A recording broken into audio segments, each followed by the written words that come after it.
Kuş. Evet, görüyorsunuz. Bir tane neydi bu? Balıkçı kuşlarından ağa takılmış.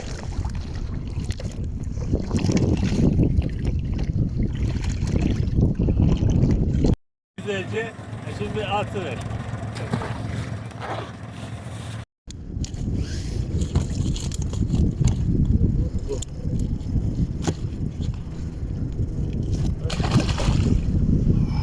Evet. Çin ağası. İstilacı türler. Testere balığı.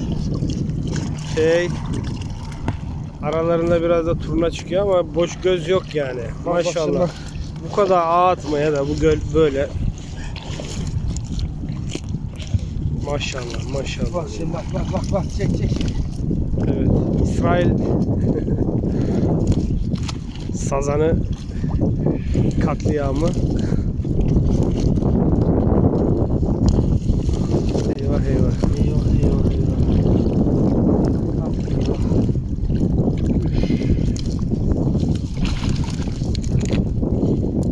Şimdi balığımızı salıyoruz bu tarafa doğru.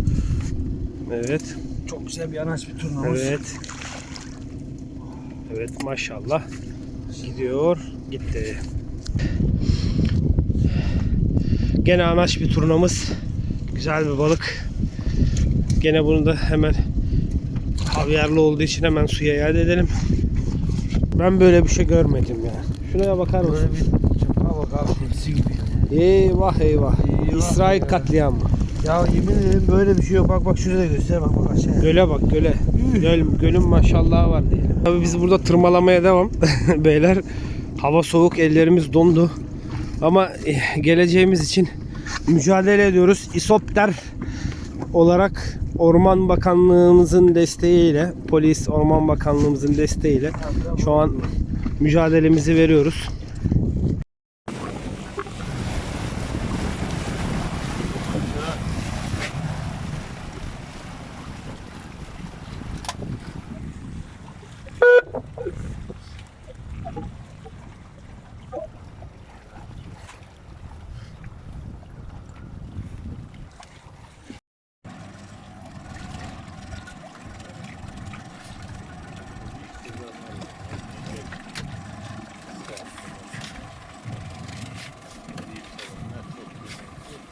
Abi yer.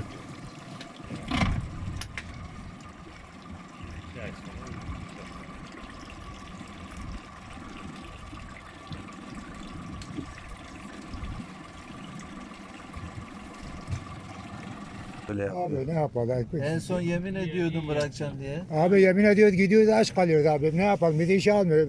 Göbetemiz ağzımıza kadar da işe almıyor. Siz de burada